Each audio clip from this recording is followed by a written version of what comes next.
My name is Aleshia Brown. I am 33 years old and I am based in the United States in Roebuck, South Carolina.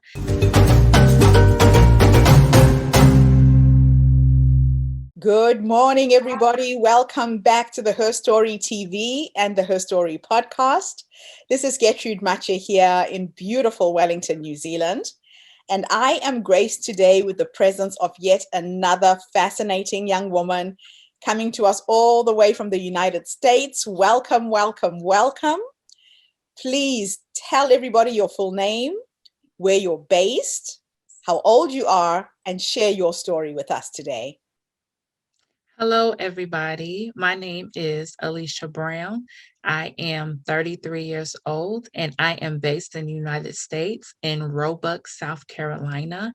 And here is my story. Once in my life, I was a single mother. And while I was a single mother, I didn't know myself. I was trying to find my way through life, yet alone also trying to find myself. And it was really difficult going through the struggles of being the head of households and then raising three children alone. It was not easy. I had a lot of mistakes. I had a lot of ups and downs. But then my life took a transition when I decided to build a closer relationship with God and get to know him for myself. It's like he literally took my life and turned it around for my good. So I was once in a dark place, and then he brought me out of that dark place into a brighter light. In 2016, I moved to a town. I was like Abraham. I up and moved to a town that I knew nobody. And God just was like, I will provide for you, and where you're going is your promised land. When I arrived in this place, it's like my entire life unfolded and did a complete 360. And in the unfolding, I end up landing on a career job. I end up getting my own place. I end up getting transportation, and things started looking really well with me. In addition, I met my Boaz, my king, my earthly king, the man that God has for me, which is my husband now, happily married for 3 years. However, I still went through a season where I had to get adjusted to that transition because I was single and a single mom for so long. Now I had to get readjusted to the life of now being a kingdom wife. And so I like to look at my story as God literally taking me from my pit and bringing me to the palace, and literally taking my pain and turning it into purpose. Absolutely wonderful. Now, a lot of people don't know how to trust their promptings. When you made that decision to move and go to a completely new town, what was it that told you that this was the right thing to do? To be honest with you, it was like the town that I was in, everything just was falling apart. It was like doors kept closing on me. I was receiving eviction notices, and it was like nothing was going right for me. And even down to in my household, as crazy as this sounds, stuff started breaking in my household. My furniture started breaking, stuff that was well put together, and I kept my house, clean. It was like stuff was breaking apart. If one thing wasn't broken, if it wasn't one thing, it was another. There was a lot of accidents happening, and it was just like, okay, Lord, how many more signs are you going to show me? But the number one sign that I knew it was time for me to go, it was like I went through Noah's Ark, because my area went through a really bad flood and my car got flooded out. So there goes my car. But thereafter, after the flood, God told me to go outside. And when I went outside and looked over my apartment, there was a really big rainbow over my apartment. And when I turned around and looked behind me and looked up in the clouds, it was like a face was coming out of the clouds. So I felt like God was coming off his throne to tell me, You see the rainbow. I'm telling you, my promises is where I'm telling you to go. It's time to go. So that is, and I just had to trust it. And I mean, seeing that it happened in the Bible just gave me even the more confidence, because I'm like, Abraham had to go through the same thing, and God literally provided him the provision when he got to the next town and next place. So I just had to stand on his word and believe the same thing for myself. If he did it before, he'll do it again. So that's So basically what it was. would you say that sometimes when things look like they're falling apart, they're actually falling into place?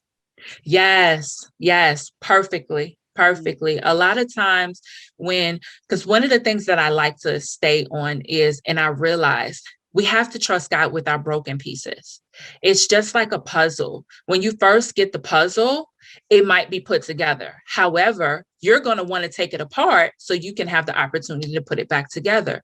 So when you take it apart, it feels like everything has fallen out of place. Right. All now it's back in, it looks a mess. It's broken pieces, and now you can no longer see that completed picture. But Mm. as you take your time and take each puzzle piece, starting off with the corners, that's the saying, start with the corners and then move your way in.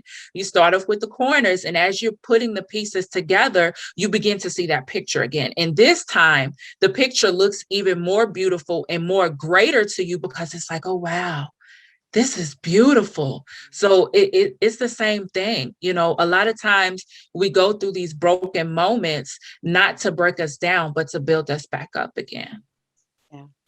I absolutely love that. I love that because that's happened to me a few times in my life as well.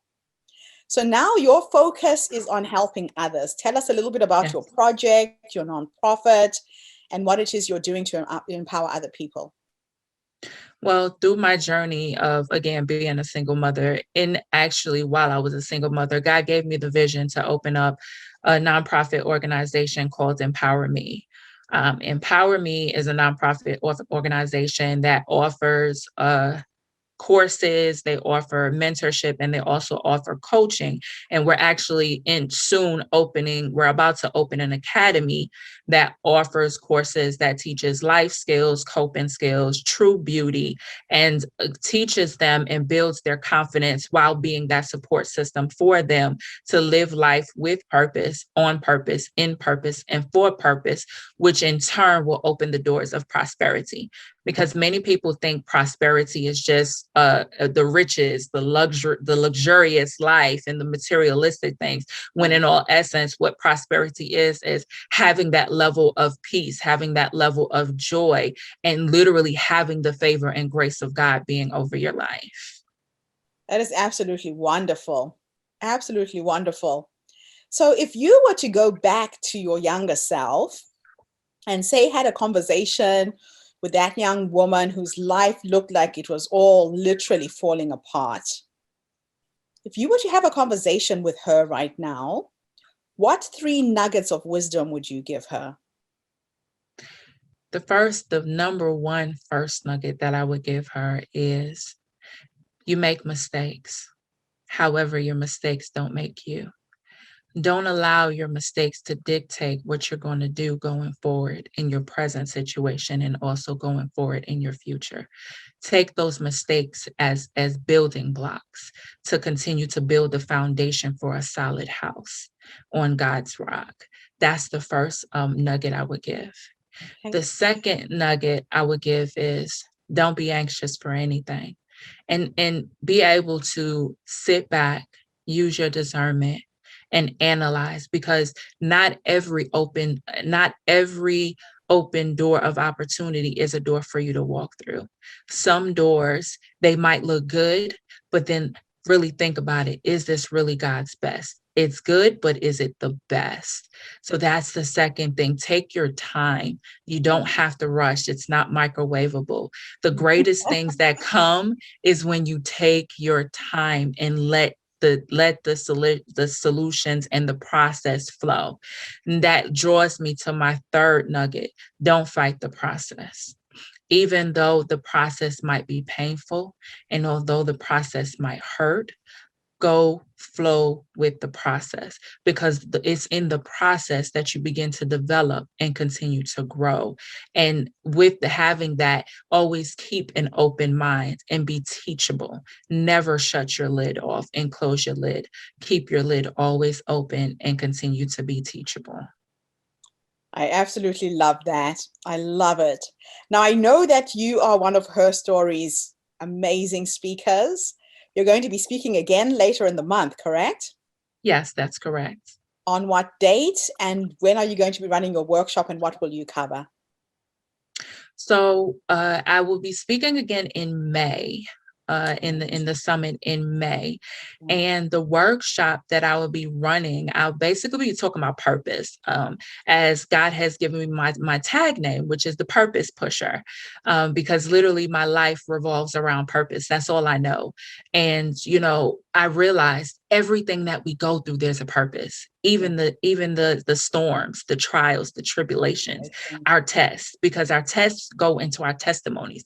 But it's for us to have the perspective of finding the positive in the negative. So I'll be touching base on that. Wow, this is absolutely wonderful. It is such an honor to meet you, to connect with you, and thank you for sharing your nuggets of wisdom with us this morning. And thank you to everybody who's tuned in. Please make sure that if you haven't registered to speak, the website is theherstorycircle.com. If you haven't registered to attend, same place, attend the seminar, because you will meet some phenomenal speakers who are running some amazing workshops, and we really want you to be part of our tribe. So thank you so much, Aleshia. I'm so looking forward to reconnecting with you in May. Have a fantastic day there in the United States, and thank you to everybody who's tuned in today. Yes, thank you. Thank you very much. Bye for now, everybody.